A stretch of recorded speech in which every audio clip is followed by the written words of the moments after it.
Hi, my name is Chris. I had Crohn's disease, and this is my story.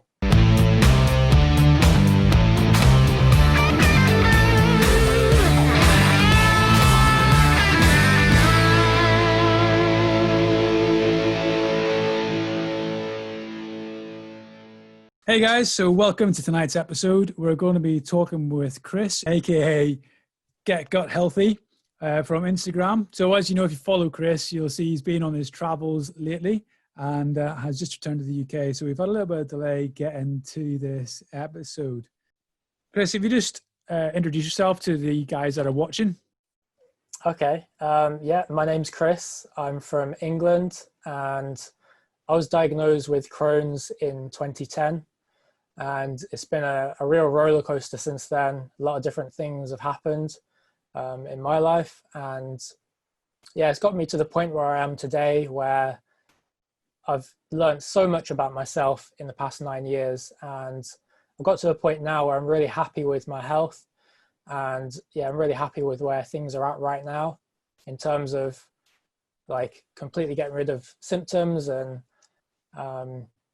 learning how to properly take care of myself, and just really getting in touch with myself and seeing what the right things to do are, and seeing what other people are doing out there. And it's only by really coming together through methods of communication like this that we can really learn from each other and sort of collectively find the best way to go forward, I guess. So tell us a little bit about your life prior to your diagnosis. So who was Chris before he was diagnosed? Well, I was diagnosed at age 16 in 2010. So I guess before diagnosis, I was really just a kid growing up. And, I just thought I was, a fairly average kid growing up, like average sort of lifestyle and those sort of things. And it really wasn't something that I expected to be diagnosed with. So yeah, I was just sort of an average kid getting on with life and, playing a bit of sport and eating junk food and that sort of stuff like the average kids do these days. And yeah. Amazing. So was there anything, what was that sort of started happening, or what made you realize that you needed to go and seek medical attention? Yeah, so when I was 16, early on in 2010, I started to experience some acid reflux and some sort of stomach symptoms. So I went to the doctors, and the usual thing happened. I explained my symptoms. Doctors are rushed off their feet. They've only got a few minutes in there to see you. He gave me a prescription for some antacids. I went away, and over the next couple of months, things only got worse and worse, and to the point where I started feeling really bad stomach cramps and, real bad inflammation in my gut area. So I went back. Doctor realized that it was something more severe. He referred me to the hospital, and I was diagnosed with Crohn's after had some blood tests, and I had an MRI scan done as well. So I was diagnosed off the back of that. And, I'm quite grateful that I was diagnosed quite soon after experiencing symptoms, because I know a lot of people struggle for years and years, and they're like, what the hell is this? And what does it mean? So I was diagnosed quite soon after experiencing symptoms. Yeah. So you said you were 16. Was that right? You're 16 when you were diagnosed? Yeah. So that's quite young as well. How was that for you? Because I'm assuming you were potentially still in school or college at that point, or had exams and things coming up. So how was it for you then, having all of this going on? Yeah, I think when I was diagnosed, I sort of, in the back of my mind, I realized it was serious, but at the same time, being a kid and thinking you're invincible, I just sort of disregarded it a bit and thought, I'll be fine, because, I'm under the care of the NHS. The docs are going to give me some drugs. They'll sort it all out, and I'll be fine, and, I'll be able to carry on as normal. But that didn't happen. And, it was a slippery slope of getting my health deteriorating year on year. And at that point in time, I was doing my GCSE exams, and later on, I was doing my A-level exams, and it really hit me hard during those times because I had a lot of time off school. For example, in sixth form, my attendance was only 75%. And, you know, I've never been one to bunk off school, but it was just that I was so fatigued. I was in so much pain, and I just wasn't able to get on with life as I wanted to. So yeah, it was a really tough time finishing off school. And what were you actually studying at the time? So what were you doing for your A levels? And as you mentioned earlier before we started that you went on to university. Yeah. What was your main studies and stuff there? Yeah, for A levels, I studied economics, maths, physics, and IT. And I was sort of moving into doing a sort of finance type degree, which is what I went on to do at Sheffield. It's a pretty heavy payload. Yeah, it was. What you mean work wise? Yeah. Yeah, it was a lot of work and a lot of pressure because I was at a grammar school at the time, so had a lot of pressure on you to do well and perform. But yeah, I just got on and did the best I could. With having Crohn's at that point in your life, how did you find studying and things and like going through and facing exams and stuff like that? Did you find that difficult, or was that something that people thought of so you didn't have to? Yeah, I mean, I guess back in 2010, 2012 sort of time, Crohn's disease was a lot more under the radar than it is right now. And most people didn't know what it was. So it was pretty tough explaining it to people and having them understand. And I guess people never really fully understand unless they experience it for themselves. So it was a difficult time for sure, because you know, when you're 16, 18, you want to be out socializing with your mates, and you don't want to have anything get in the way of that and get in the way of you living your life. And often Crohn's will mean that I had to cancel plans and have a lot of time off school and, you know, keep going to the hospital and things like that. So it really sucked the life out of me at that point in my life. You mentioned that you were diagnosed relatively quickly, which is quite unusual for IBD, and I guess it's a kind of a micro blessing, I guess, in the pathway that is your life with IBD. But from your diagnosis, a lot of people say they get some relief once they finally got a diagnosis. Maybe it's slightly different in your case, but how has life changed for you since you've been diagnosed with Crohn's? Yeah, I guess there's two different phases since being diagnosed. There was 2010 to 2017 and then 2017 to now.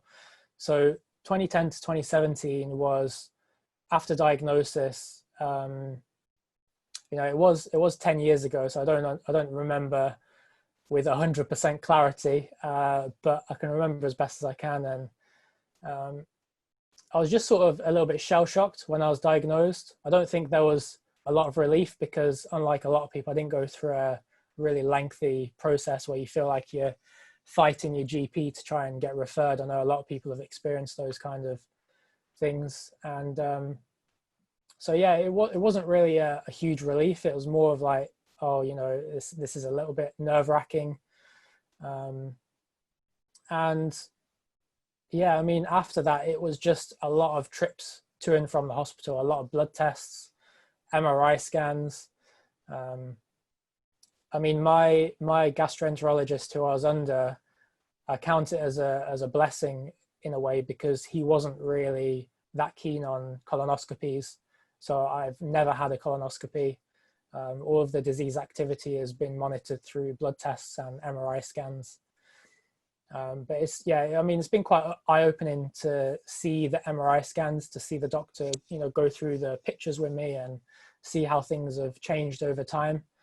But yeah, that's really interesting. I've never actually heard of people. This might be my own ignorance, but I've never heard of people actually getting MRI scans with Crohn's. I always understood it to be a gastroenterology scope and things like that.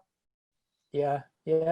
I mean, I guess it's easier to have a scope if you have UC because it's just in the colon, but mine was spread out throughout my small intestine, like areas of inflammation and wall thickening was spread out throughout my small bowel. So I guess it's maybe a little bit more disruptive and a little bit more difficult to scope in that situation. I'm not 100% sure, but maybe that was the reasoning behind it. And also my doctor wasn't that inclined for colonoscopies, and I know that they sometimes can be complications with them, so maybe that was one of the reasons behind that.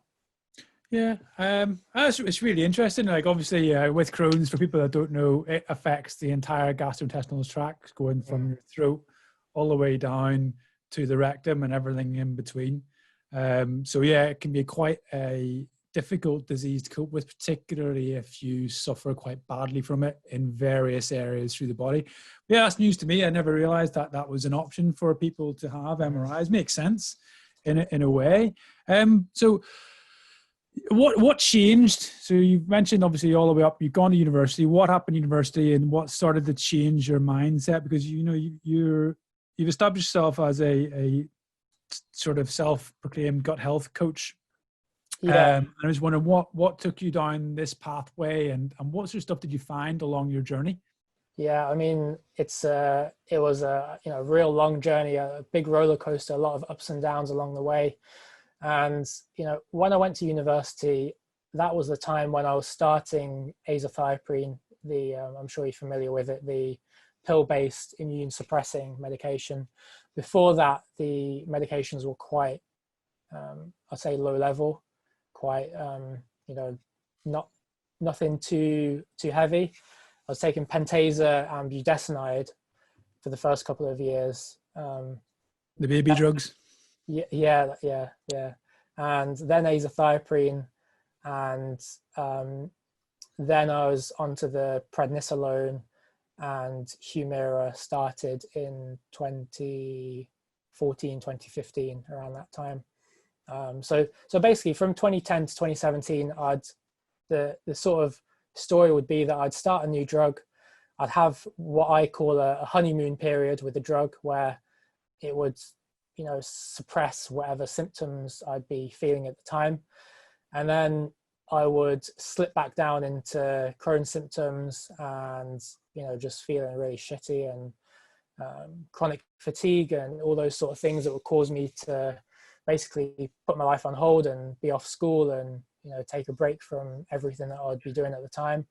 And it was really demoralizing in those times, because I was a keen cyclist and runner, and you need a healthy body, you need a healthy, fit body to maintain those sort of pursuits. And I just didn't have that during those years. So I'd maybe string together 6 months of training, and then I'd flare up and be at the doctors back and forwards continually, and be suffering a lot with that, and be back at square one in 6 months' time when the flare reduced and the next medication was given to me, and the symptoms would be suppressed once again. So yeah, it was a real roller coaster. And it wasn't until 2015, 2016 time, my final year at uni, final exams, massive stress. And also I wasn't paying proper attention to my diet. I was just sort of grabbing stuff, convenience, drinking caffeine, staying up late at night, all the things that kind of abusing your health. And it really came to a T when I finished my exams, and I had a massive release from my body, and just descended into the biggest flare up of my life. I lost so much weight, went from my healthy weight for me is about 70 kilos, went from 70 kilos down to 53 kilos, which for someone 6'2" is like dangerously underweight, anorexic type weight.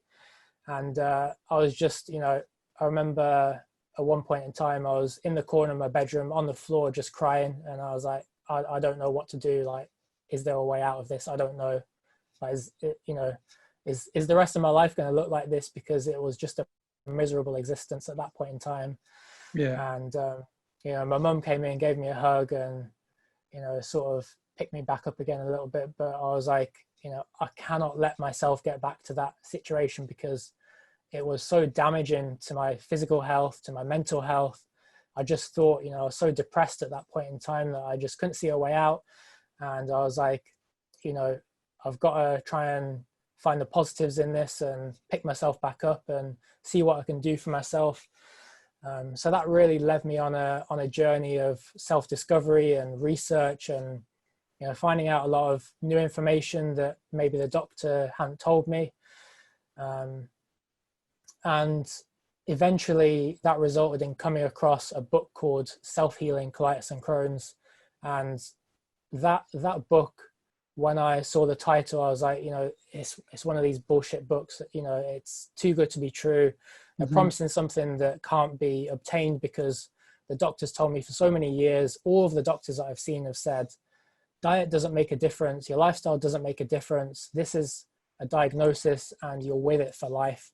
And, I believed what they were saying because I trusted them during those years. And, but I bought this book. I read it from cover to cover. I was looking online for people who had actually been through it, and, real life stories that, it wasn't just someone writing their opinions in a book, basically. And, I found so many testimonials online, loads of people. I started to connect with them on social media, see what they'd done. How did it go for them? What sort of severity of disease did they come from? And I started to build up a picture of what people had done. And what I was really looking for at that time was people who were achieving the results that I desired. And what I wanted was to be disease-free. I wanted to be healthy. I wanted to be fit. I wanted to be a stable weight, because all these things I struggled with for so many years. And I didn't want my life to be miserable and, like it was when I was 53 kilos and crying in the corner of my bedroom. So I made a decision in around, it was April sort of 2016, when I was just coming out of my big flare up. I had it in my mind that I was gonna take a course of steroids to sort of pull me out of that flare and get myself up to a more healthy weight. Because there was no way that I could have done anything at that point in time. My body was just such a wreck. And and that led me to 2017 in summertime, when I went down the path of, having taken Humira for 3 years, and the last year I was on weekly injections, which is, the most that the NHS is willing to give you. And I just thought, I don't want this to get any worse. So, what were you, about 22 at this point? Yeah, it was. Yeah, so it was August 2017 when I made that decision and started moving in that direction. So I was 23, just about to turn 24 at that point in time. So it's a pretty big, life-changing decision to make. And I'm assuming then at that point, were you deciding to move away from medication completely after the steroid dose? Yeah. So I got the help of a health coach online, a guy called Shamiz from Australia, from New Zealand, and he had gone down the same path, reading the Self-Healing Colitis and Crohn's book and putting those things in practice. He actually did it in a much more severe state than I did in hospital. And he put all of those things into practice. And he pulled himself out of UC and, got off of meds, and he's been, in incredible health for the last 7-8 years now, and helping others, through this sort of more natural methods to achieve the same results. So I went to him, I got in touch with him, and he really helped me out over those, it was 6 months in total that he helped me out. And I made the decision myself to, slowly taper off the meds. And so I completely got off those by the end of August. And then I knew that I'd probably need to take a period of rest and recuperation. So I quit my job in October. I was lucky to have the circumstances where I was able to do that and live at home for a little while. So yeah, and then in October I started to, I guess, as the drugs, because the immune suppressing drugs have a residual effect in our systems, and as that started to finish, then I went into a detox period between middle of October and the start of December. So 6 weeks I was pretty much in bed and just living life real simple, aiming to put myself in the best mental state, and just having real simple food and drink. And where were you at this stage? Were you living at home, or Yeah, were you self-sufficient? Okay, so you're yeah, living I at was home. I was living at home at this point in time. Yeah. Well, that's obviously that's a very fortunate situation to be in. But like, what sort of stuff then were you eating, like, through this detox period? Sort of what was going on? How did you feel? What was the intent with the detox? That sort of idea. Yeah, I mean, the detox thing, it wasn't something that I was in control of. It was something that my body had initiated by itself. And through reading the book Self-Healing Colitis and Crohn's and reading other people's stories, I was really starting to believe in that our body is self-healing and self-regulating.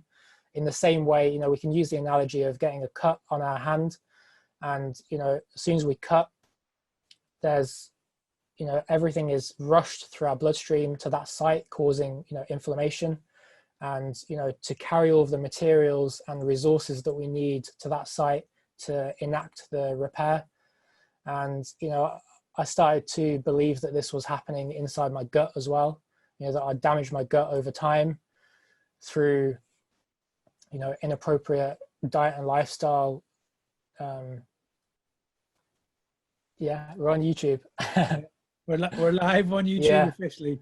And yeah, I mean, I just really started to empower myself and eating real simple foods. So, typically fruit smoothies, just really simple: bananas, dates, papayas, and then green juices, because, at that point in time, I was going to the toilet 20 plus times per day. And I'd experienced this in the past, extended periods of time, 3 months plus of just relentless diarrhea. And, you probably know yourself if you've experienced that. It's just completely draining. And the green juices during that time, especially sort of celery juices, cucumber juices, because I wasn't capable of digesting the whole foods during that time, because I had a real inflamed gut, juicing them really got the electrolytes and the minerals and everything into me that I needed to, that I was very deficient in, because I'd been having so much diarrhea and I was so fatigued and wiped out. So I was having a lot of juices as well. And then dinners would typically be like a simple veggie soup and some potatoes, just really like easy to digest, simple foods. I was trying to get out of the way of my body so that it could, heal itself, repair itself, reduce the inflammation naturally, let it run its course. And so, yeah, that went on for about 6 weeks. And is that the normal? Is that something that, so if I was to, in fact, if I was to pick up this book, was that what I should expect, roughly about 6 weeks of the body just detoxing itself? Yeah, it's from talking to so many people who have been through the journey, it's a real individual thing, because we're all coming from different backgrounds, we're all coming from different like severities of disease, we're all coming from different medications. So, and our bodies deal with things in different ways. Like, some people violently reject medications and some people seem to be okay with them. So, it really depends on, it's an individual to individual situation. But yeah, typically most people say 1 to 3 months. And then after then things, start picking up and getting better. And that was something that I noticed through this. Like, I got, like, there were signposts along the way that what I was doing was conducive to my good health. So a couple of weeks into it, like, I just had no digestive pain whatsoever. And I was completely blown away, because, pretty much every single day of my life up to that point, I had some sort of if I wasn't in excruciating pain, things would be uncomfortable, or I'd feel a bit constipated, or I'd be having diarrhea, or, I'd feel quite uneasy generally. And, I was starting to feel a lot better a few weeks into this. And, after about 6 weeks, when the diarrhea stopped, I started to, it was like a switch had flicked, and I had a lot more energy. And I just started to feel really mentally clear about everything. And from that point on, I started regaining healthy weight, and slowly incorporating more foods into my diet. So I guess what I followed in the book Self-Healing Colitis and Crohn's, the diet in there is called the vegan healing diet.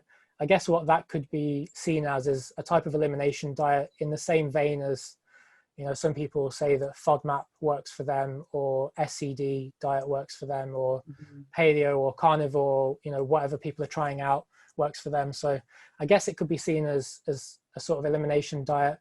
And, from start of December 2017 onwards, I was slowly incorporating more whole plant foods into my diet, and really just focusing on fresh, natural, unprocessed foods. I think that's one of the most important things for people with IBD is, it can often feel like we're cornered into a very restrictive set of foods.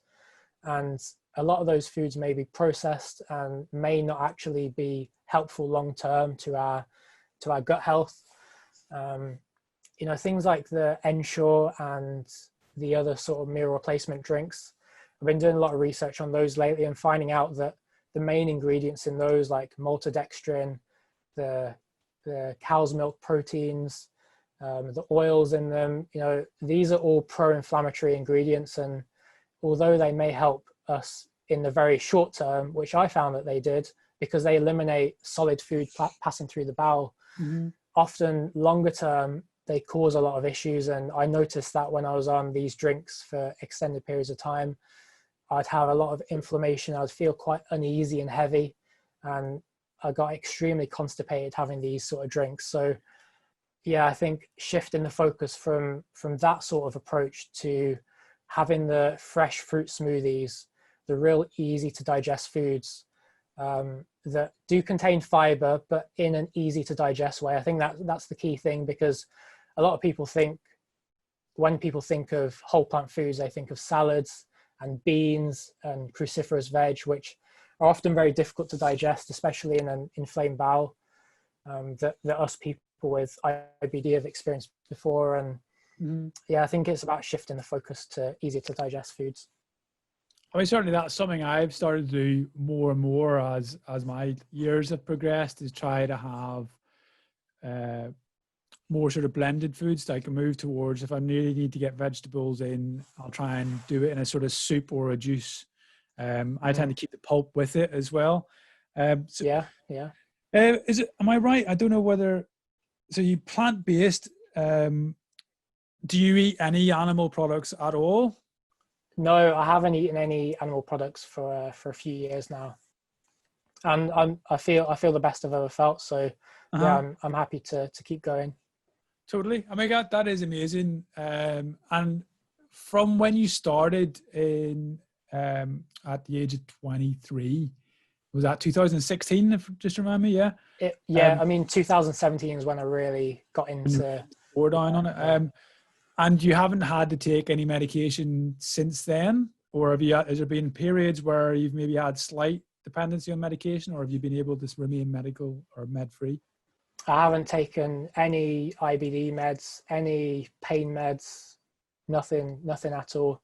I took one pill once because I accidentally ate some, I think it was sesame seeds or something, because I'm allergic to certain seeds and nuts.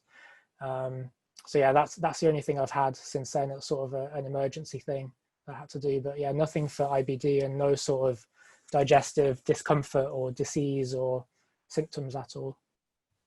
And you mentioned the sort of dairy-based drinks. What was sort of happening with you when you were taking them?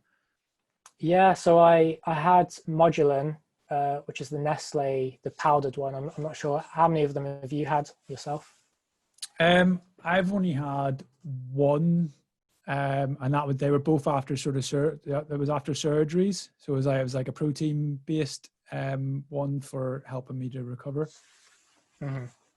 I can't even remember the name of it now. Yeah, I know that Modulin and Fortisip are the most popular ones in the UK. Fortisip, yeah. And I think in the US they also have Ensure. That's another one as well. They're all similar sort of compositions to them. So yeah, these are drinks that aim to cover all of the macro and micronutrient needs. Mm-hmm. And they do that, but it's like, in what sort of form do they do that, and with what consequences, based on the ingredients that they're made up of. And the ingredients like maltodextrin and refined vegetable oils and the milk protein, all of these ingredients, I've trawled through the medical articles and journals, on these things, and these are all pro-inflammatory ingredients. And it was pretty shocking to see. I did this research a couple of months ago. I'm looking to release that's something that I definitely wasn't aware of. Yeah. I mean, things like maltodextrin, they're in, and I've recently, stopped having these when I've been, bicycle racing and stuff. They're in a lot of the energy gels and performance sort of sugar-based things. So yeah, I've stopped having those and replaced it with, eating some dates or drinking some orange juice or something like that. And found that very helpful, because I didn't realize how widespread these sort of ingredients are. And I mean, I definitely noticed that I significantly cut back. So I think so it was probably around 2009, 2010.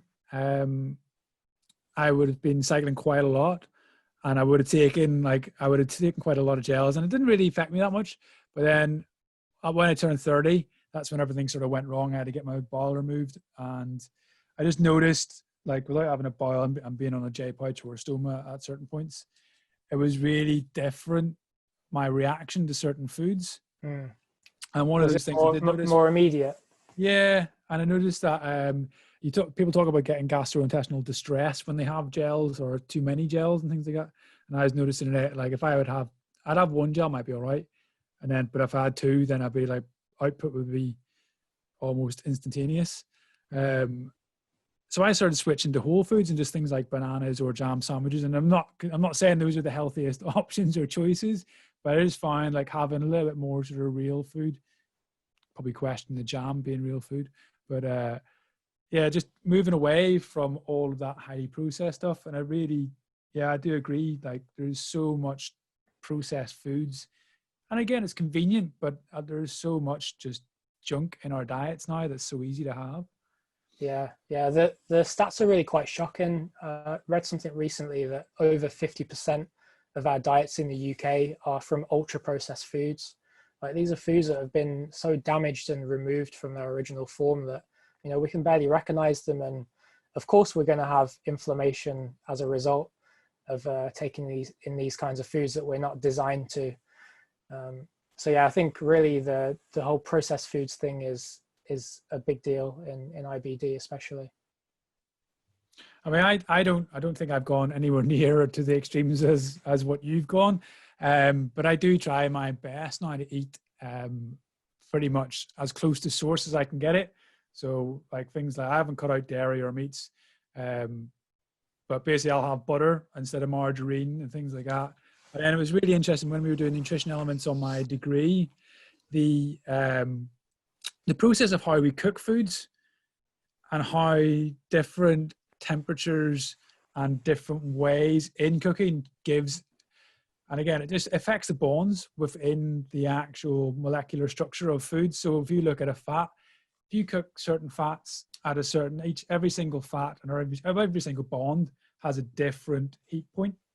And if you reach those heat points, then you scramble the bonds. So then it becomes an unrecognizable source for your body to digest. And that blew my mind, to think that, when you're doing a minute steak, for example, which is meant to be done in an extremely high heat pan, everything that you were in there, although you could get the best cut of meat, be using the best ingredients to heat the pan and oil the pan.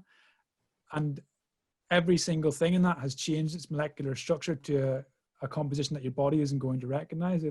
It's crazy. Yeah. When you start delving into it, it's like, Yeah. it is literally crazy.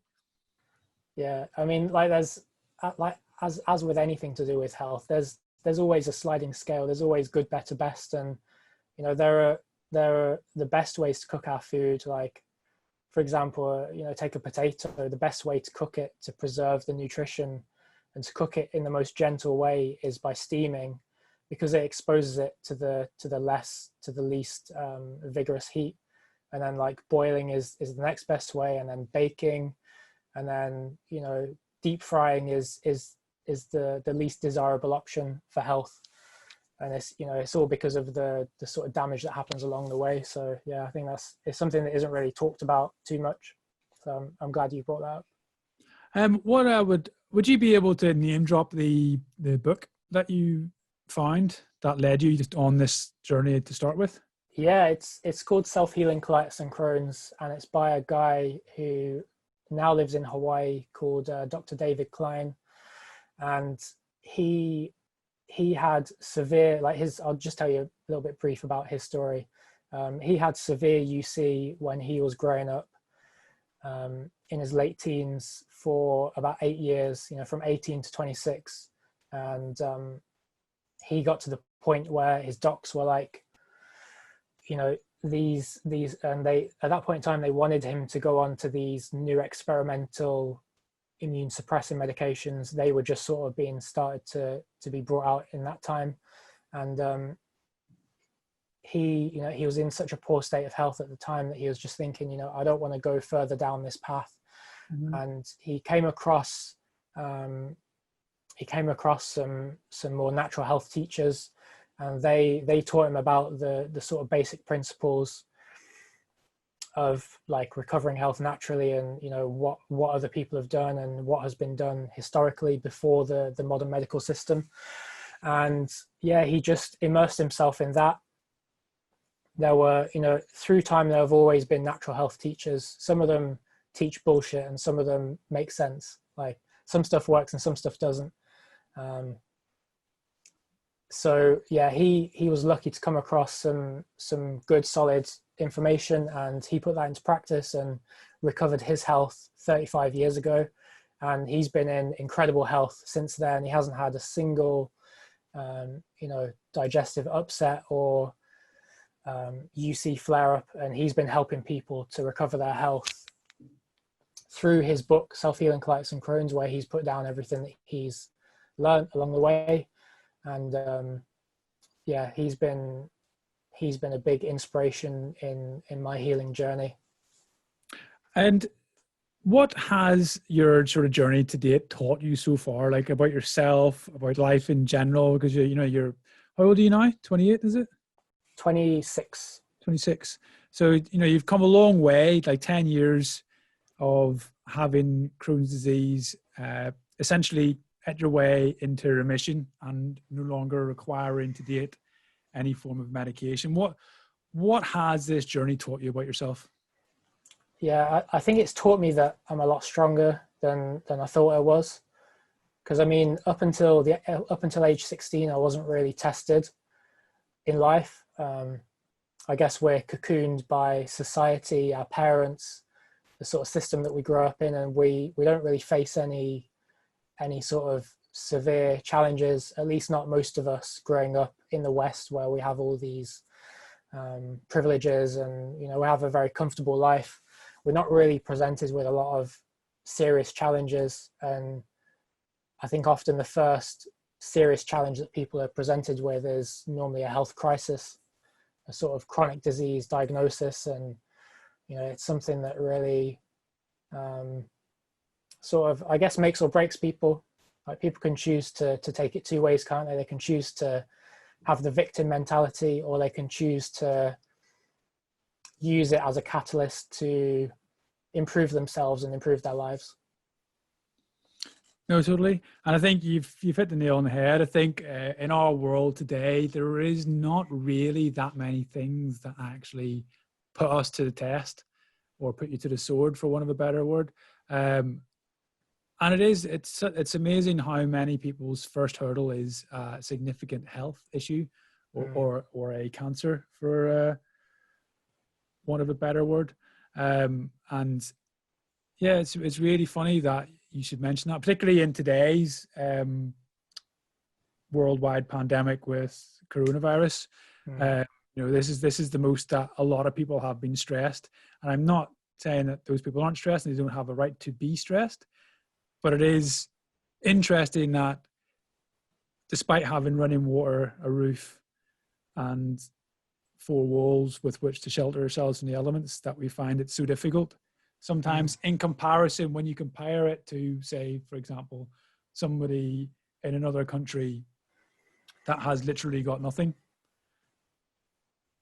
Coming back to the nutrition side of things, I was just wondering, is there any sort of red grouped foods or green grouped foods that the book suggests, or that you have found outside of sort of dairy based products? Yeah, I mean, I went vegetarian overnight, and I did find that helped me. And then it took me a few months after that to cut out the dairy, because I was fairly addicted to cheese. I'd have it quite liberally on everything. So that took a few months to cut out, but I did notice that cutting out meat had beneficial effects. And since then, there's been World Health Organization has come out with that processed meat is carcinogenic and red meat is highly likely to be carcinogenic. So yeah, I mean, I've taken that into account as well. And I think really processed foods, other than dairy and meat that I've noticed have helped me, I think really cutting out processed foods has helped so much. And then I guess beyond that, I think the way that we cook our foods and the way that we season our foods now are not always the most conducive to health. Like, I know that a lot of people like to spice their foods quite heavily. So like, for example, now I use a small amount of chili, but I don't make things like that most people would call spicy. And also, when people add salt and oil to their foods, I think that can also be quite irritating as well. So I try for the most part to stay away from oils and salt added to my food. Yeah, no, that's really interesting again. And I know you said vegetarian and plant-based. Do you eat anything like fish or anything like that? Or no, I don't. I don't eat any fish. Yeah, I don't really have a desire to right now. I'm quite happy with my diet and how I feel and how my blood tests have shown my health to be. So, and what's been the most noticeable thing with the blood test? Are they normalized, or are they still certain markers up? Or yeah, completely normalized. Everything last time I had my blood tests was in the normal range, and that was in February 2019, when that was the final time that I went to see my gastroenterologist. And he went through, that was the point where he went through the MRI scans with me and showed me the differences between the scan that I had done in 2014 and the scan I had done at the end of 2018. And he showed me the differences in that my cell wall thickening had completely disappeared. The inflammation that was present in large lengths of my small bowel had disappeared. And there were like brown streaks in between my intestines, which he said was a sign of a sort of like backed up lymphatic system. Like they call it dirty fat sometimes in that sort of area. And yeah, that had all gone as well. So yeah, really happy with how things have gone. And the way that I left it with him, I was like, if everything's okay, then I'm happy to go. So yeah, I've been discharged from hospital. Yeah, that's amazing. That is like unheard of. So how did your journey start becoming a sort of gut health coach? What took you down that avenue? Yeah, I think yeah, it's a good question. I think when I went through this journey and really, did it for myself and felt the differences, I was so blown away. And like based on the previous 7 years of being told certain things by certain people, I couldn't quite believe what I'd achieved. Um, I was kind of gobsmacked at what sort of transformation had taken place inside my body, and I really wanted to share it with the rest of the world. And um, maybe people don't have to do exactly what I've done, but even to just empower people that they can do little things, building little healthy habits that they can maintain and that they can use to improve their health. And I think really empowering people is my main aim in life now, especially those with IBD who can often feel quite helpless, I think, in Yeah, and their like it's such diagnosis. a life-changing sort of, or it can be such a life-changing disease and can be very far-reaching. Like people don't understand sometimes, I think, how far-reaching having irritable bowel disease can be in terms of how much it can impact just your life. Because it's not just eating, it leads into fatigue and just general social interaction as well. It can be so far-reaching. It's not even, yeah. So with your gut health coaching, and I notice on your Instagram that you've got so much good looking food on there. What sort of things would you say are the first things that you would try and get people to do? So if you were to have a client, or for people listening, what would be the first things that you would suggest if they wanted to improve their health and nutrition to do and start doing that would be simple that they could do now, for argument's sake? Yeah, that's a good question. I think it's it's really easy to take it one step at a time. Like, don't overwhelm yourself, because it can be overwhelming trying to make changes, because we're all so busy, we're doing so much, and trying to think about other things. If we make it too overwhelming, it can fall by the wayside, and we just give up on it. So I think making it easy and setting milestones along the way, kind of like what I did. I didn't dive into it straight away. I spent some time sort of transitioning, and but I think a really good thing for people to do is to eat fruit for breakfast. It can be a really great way to start the day. And the great thing with fruit is that it's really high in water content, and I think especially fruits like bananas, dates, melons, mangoes, papayas, grapes. Peel them if you're sensitive to the skins. They're all really great foods to really digest easily and sort of soothe the bowel. Like when I eat a banana smoothie, I can I can barely feel it going down. It feels very soothing. And that's the reason why I love having fruit for breakfast. I have a wide variety of fruit now. I wouldn't recommend people with irritated bowels having acid fruits, because they can be a little bit irritating. But all What fruits sort of with fruits would you suggest are quite high acidic, and then what sort of fruits would you suggest are quite alkaline? well, fruits are split up into three different categories really. There's acid, subacid, and sweet, and then melons are sort of by themselves. But acidic fruits are things like oranges, grapefruits, lemons, limes. The real bitter ones, so to speak. Yeah, the ones that make you go a bit like, ooh, when you eat them sometimes. And then you've got subacidic fruits, subacid fruits, which are sort of normally okay for most people, but you may need to steer more into the sweet fruits if you're quite inflamed. The sweet fruits are things like bananas, dates, melons, and then you've got other exotic fruits like papayas, sapodilla, other fruits like that. But yeah, I think really bananas and dates are the ones that are accessible for most people, and can be really helpful.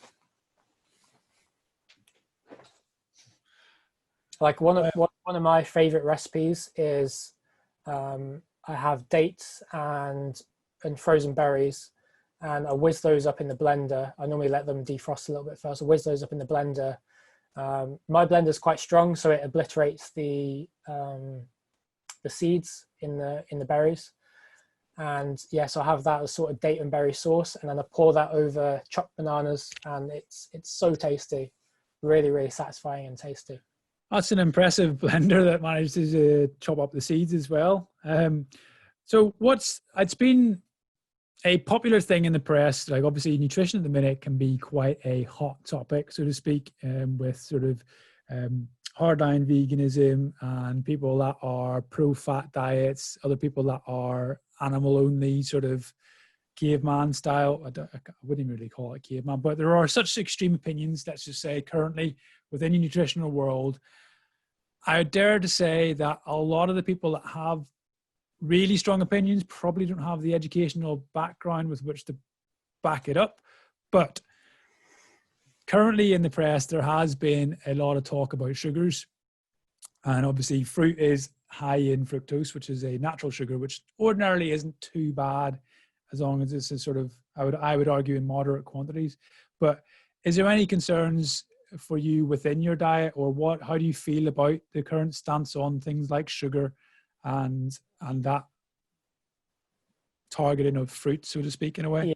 Yeah, sugar's a really interesting one, because I think when people think of sugar, they think of things like donuts or cakes, typical sort of sugary foods, biscuits, chocolate, things like that people associate that are sweet.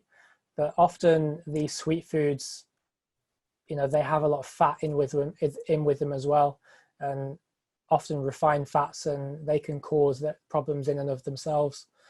And but the difference is with refined sugar, and refined sugar has been proven to be pro-inflammatory, the same as maltodextrin and any other sort of sugars that have been pulled out of fruits and refined and processed. But fruit is a lot different, because fruit is a whole food. I think that's a really important distinction to make. Like, fruit is a whole food, just the same as a vegetable is a whole food, or potato is a whole food, or some cooked quinoa is a whole food, or nuts and seeds are whole foods. It's a really important distinction to make, because we have evolved to eat whole foods. We've evolved to eat whole natural foods, and the benefit of fruit is that it has contained within it water, it has fiber within it, and the fiber dampens the ability for our body to uptake the sugar.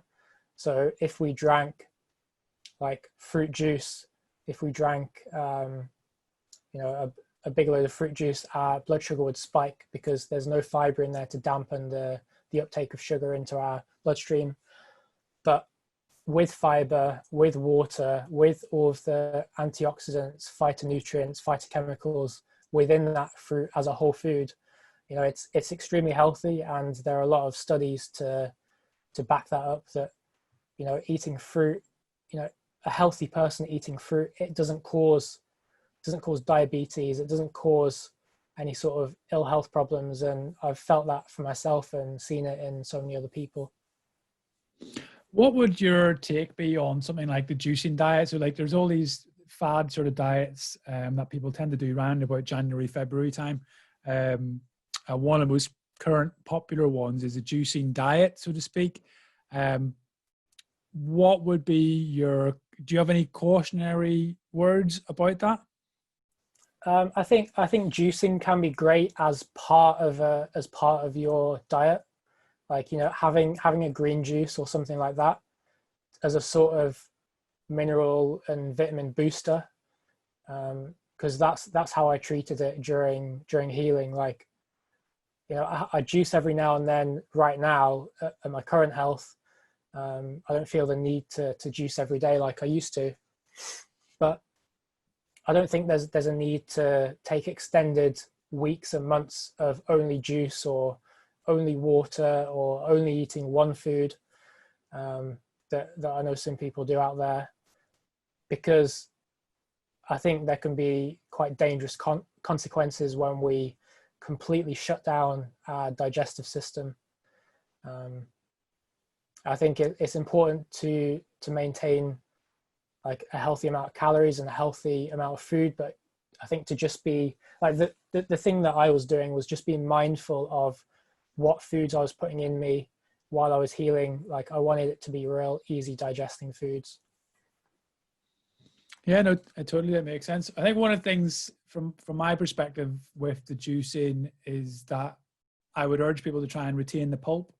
I know there's some juicers out there that remove all the pulp, and I get it. And a lot of people don't like having pulp in their juice, but it goes back to what you were saying about the fibrous element. Keeping that fiber in there is extremely important. And like you said, if you have just pure fruit juice, you will still get a sugar spike, similar to what you would get from having a squash or a can of Coke, not to the same extremes, but in a similar sort of fashion. I mean, I think one important distinction to make is that my aim through healing was never to have solely fruit juice. Like I would have fruit to sweeten, like half an apple or something to sweeten a celery juice or to sweeten a cucumber juice. It would never form a large part of what I was doing. And in the end, I was juicing just greens. So there was, there would be hardly any sugar spike whatsoever with that. So for the people watching, potentially people are newly diagnosed, what would your advice be to people going through that have either just been diagnosed or about to potentially be diagnosed and going through the process of that? What would your advice be? Yeah, I mean, definitely respect the diagnosis, and but also at the same time realize that a diagnosis it's not a life sentence. It's not going to define you or decide the rest of your life for you. It's a diagnosis is just a collection of symptoms that's been given a name by a doctor, and that's all it really is. So I think take note of it, but really try and look at people who are getting the results that you want to get and see what they're doing.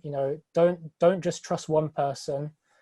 Go out there and see what loads of different people are doing, and see what the science says. Delve into that if you want to, and I think just empower yourself that you can do things today that will build a better future for you tomorrow.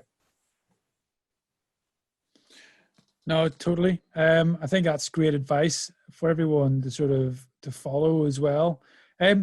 So what sort of inspires you to keep going? And, when days are difficult, what is your inspiration? How do you keep pushing forwards and maintain all the things that you're doing? Yeah, I mean, I don't really have difficult or painful days really anymore. And I think that the key part of that is really putting healthy habits into place.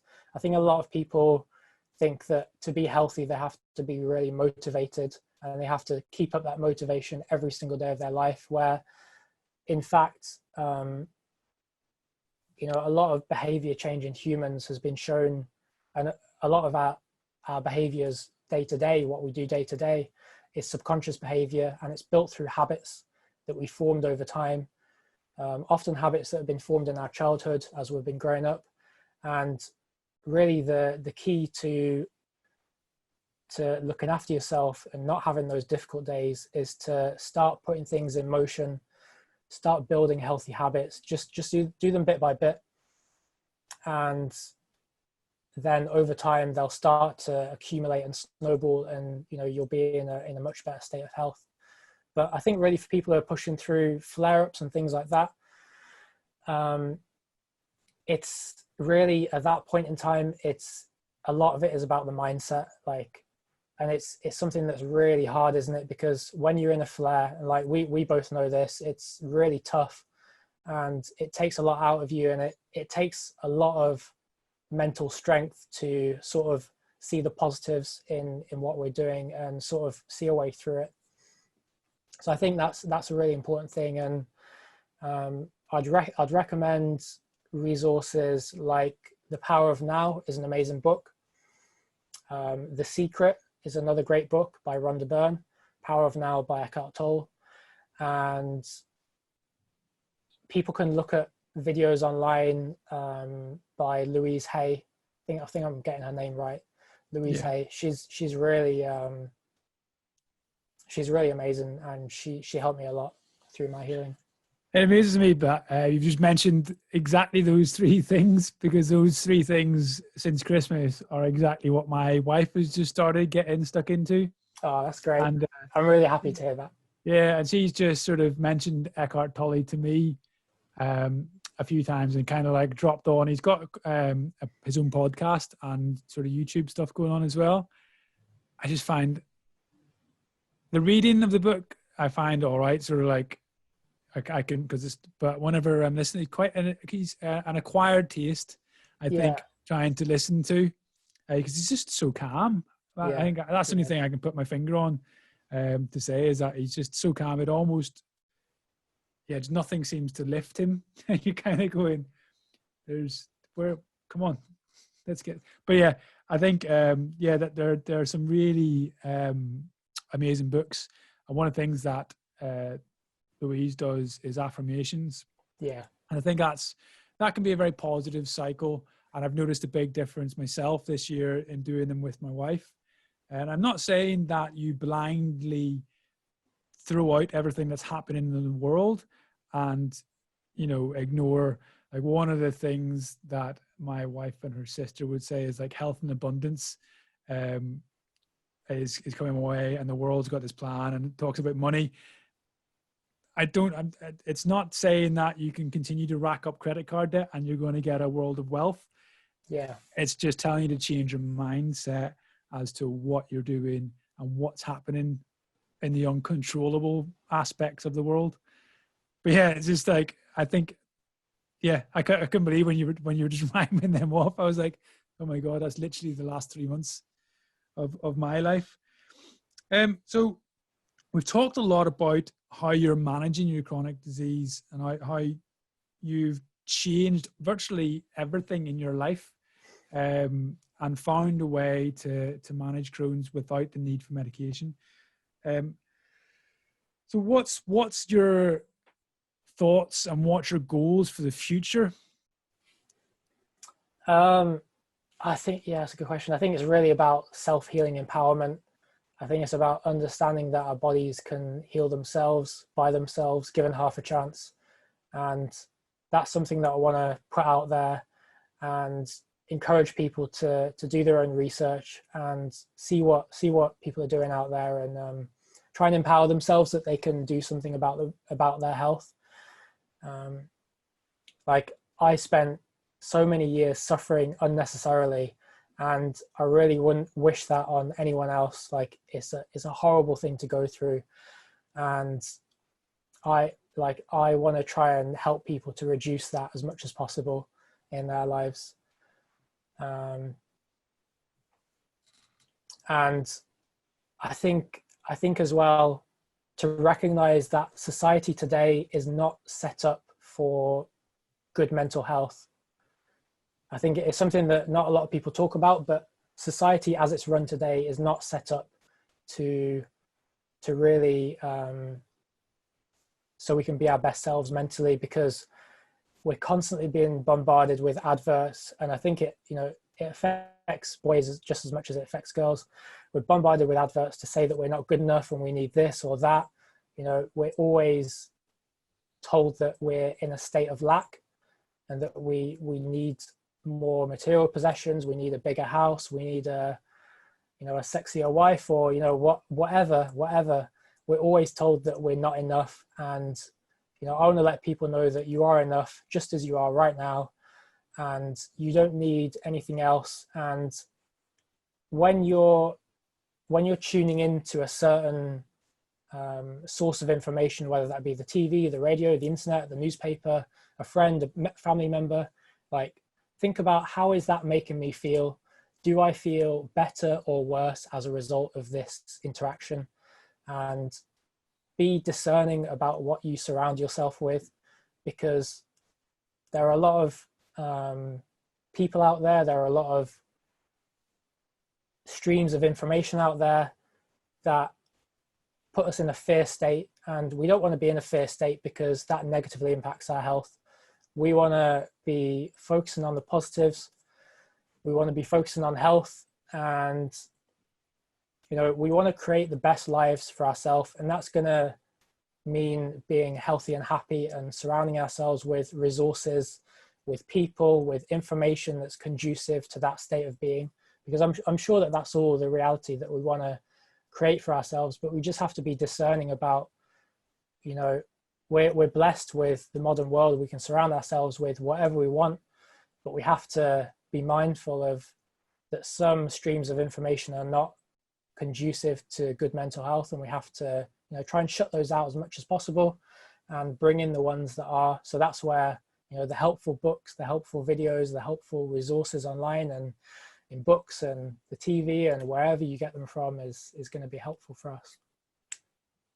Yeah, totally. I mean, is that one of the reasons that you enjoy traveling so much?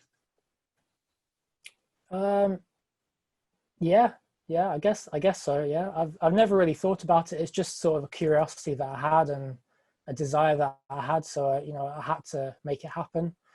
But yeah, it's great to see people of all different walks of life. And for me, I love spending time in Thailand because everyone is so happy there, and it just lifts your spirit and it makes you smile.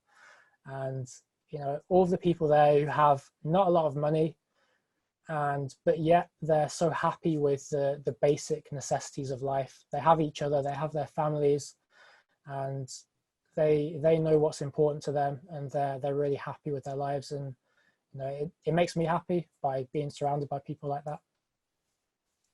Totally. That's amazing. The mental health side of things that you mentioned, that was actually my next question anyway. And I think it's so true. There is so much out there currently that it does sort of make you devalue yourself. And yeah, we do live in a very materialistic world. And I think that's something that I've started to pay more attention to based on the stuff that we've been doing the last few months. So yeah, it's really, really positive. And I liked your information there on what people should maybe think about, particularly when they're struggling with certain things, because it is difficult for people to front up on a mental health side of things, I think. And whenever you start adding in IBD, you've already got a reason to feel different. And that can just be a massive psychosocial hand grenade waiting to go off. So I think Chris might agree with me here. If you do find yourself struggling with those things, always find someone to talk to, and there always is someone there that will be ready to listen, be it families or friends, or if you're watching me now on YouTube or Instagram, reach out to me there, and I'm sure Chris would be more than happy to reach out, and to himself as well. Yeah, definitely. Based on that, where can guys find you if they want to get in touch for things like gut health coaching, or just to reach out and follow you and take inspiration from your life? Yeah, so I'm on Instagram at getguthealthy, and my website is getguthealthy.co, and I've just started a YouTube channel as well, Get Gut Healthy, on there as well. So yeah, feel free to get in touch, send me a message, and I'm more than happy to discuss anything that you might be worried about. What made you pick a .co? Well, I found the .com, but the people who held that domain wanted thousands and thousands and thousands of dollars, so I went with CO. Fair one. I still don't understand how there's so many different endings to stuff now. I'm just like, you got .lon for London, .uk, .co.uk. Yeah. I'm just like, it blows my mind. Okay, so we've got to the part of the show where I basically robbed it from a guy called Lewis Howes, who does a business podcast. He calls it the 3 truths, where it's your last day on earth many years from now. We're not going to say death, but it's just your last day on earth. And all the content and all the things that you've ever created, never done, have disappeared. What 3 life lessons, aka 3 truths, would you want people, or would you want to leave for people to learn from you? Yeah, that's tough. Trying to distill it down to 3. But I think number 1, the body is self-healing. Number 2, there is at the moment a shift in the medical paradigm where, like, I've been involved in a community project in Birmingham that's been involved in. It's called it's called the Happy Hub, involving loads of different medical professionals, including health coaches, and it's amazing to see that different medical professionals are seeing that the current medical paradigm isn't working, and they want to do the best for their patients, and coming together, sharing information, and really empowering each other that we can create a better future for our planet and for our health and for each other. So yeah, be assured that things are changing. Like, the world is becoming a better place day by day, and draw lots of positives from that. And the third one is our health is our greatest wealth, because without it, we can't spend money. We can't do anything that we want in life. Like, health is number one. So we have to really respect that and focus on that. Yeah, mate, I think that's the fastest answer I've had. So well done to you. No, I really like that. The body is self-healing, health is wealth, and the medical world is improving significantly. Yeah, definitely. One of the real interesting things, I work in rehabilitation, is actually the movement away from medicalizing things. Okay. Obviously, to certain degrees, medicalization needs to happen. Yeah. You couldn't just leave someone struggling with IBD symptoms and not give them a diagnosis of IBD, and then the help that can come from that. But there definitely is, I've noticed, a shift away from utilization of just drugs and just giving people tablets. And I think there's a consciousness now that the modern healthcare system treats symptoms rather than causes. Yeah. Have you heard of someone called Dr. Rangan Chatterjee? No, I've heard of Chitonga. I've not heard of Chatterjee. He's had some programs on BBC, Doctor in the House, and he's one of the people at the forefront of functional medicine, of trying to help people with sort of simple, actionable lifestyle changes. He's got a load of best-selling books, and I've got all of them pretty much. There's one, the 4-Pillar Plan. There's one called The Stress Solution, and I really recommend that people go and watch his TED Talk on YouTube called How to Make Diseases Disappear, because he's got some incredible stories in there about patients who have come in who, what a lot of doctors call the conveyor belt system, where someone comes in, they talk about their symptoms, they go away with a prescription, whereas he wants people to come in, talk to him about what they're going through, and maybe he can offer one piece of advice to help them. So, it can be tailored to them, and he's had some really profound, amazing impact on people's lives through, this sort of functional medicine approach, focusing on the person as a whole and not just as a collection of symptoms that need to be treated with a drug. So yeah, I think he's amazing, and definitely check him out if you want a sort of reliable mainstream resource to go to. Did you say it was Doctor in the House? Yeah, he was on Doctor in the House, and I think I remember potentially from that. Now, when you started mentioning some of the stuff, it has jogged my memory, and I think I never knew his name per se as you did, but I think I've seen his stuff about the place. But yeah, and it's similar within musculoskeletal. We talk about movement as medicine. Australia is one of the main areas that are driving a sort of movement away from looking at different issues and surgical approaches and medicating, particularly with things like arthritis.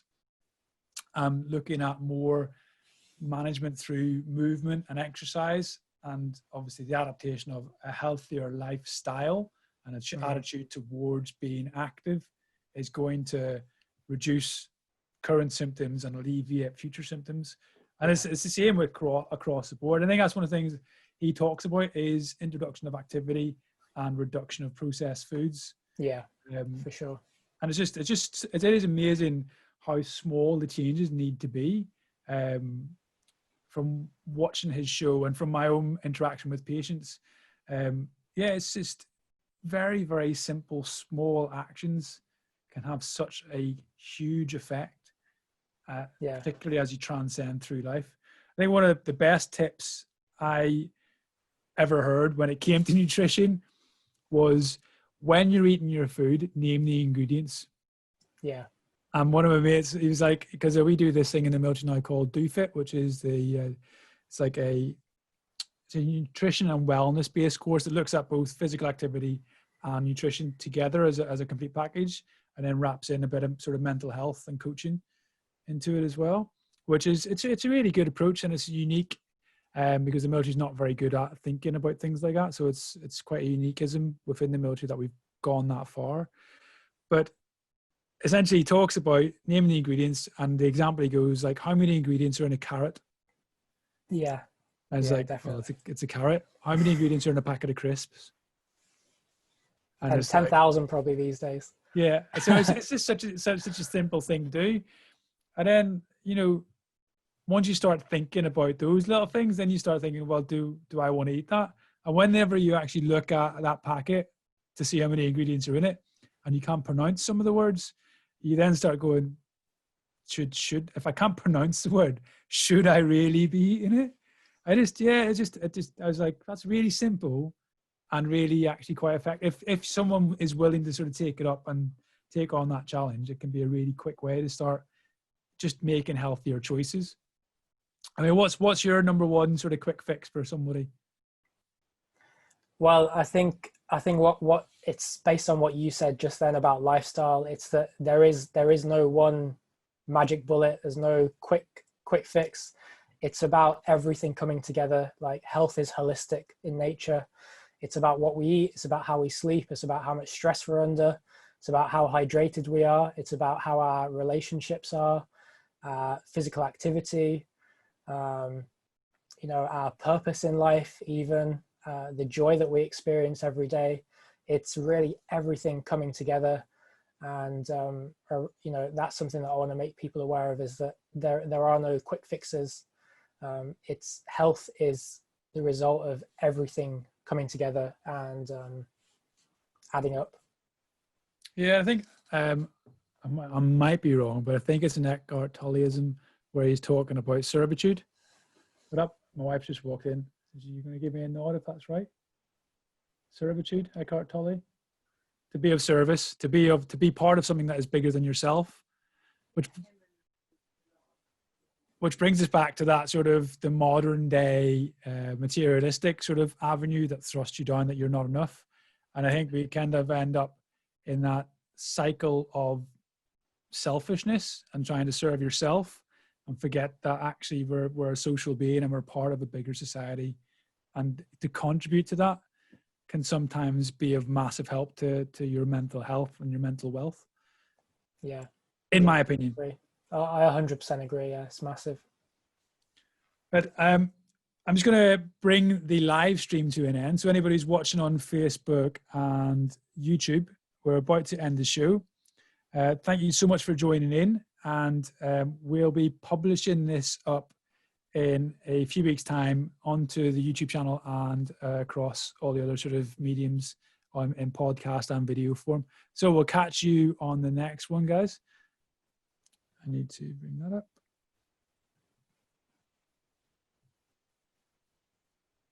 Boom. I need to get a second monitor.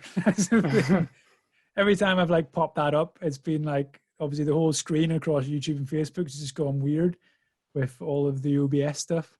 But yeah, it's so true. Like, so many of the things that you talked about just touch home with myself as well.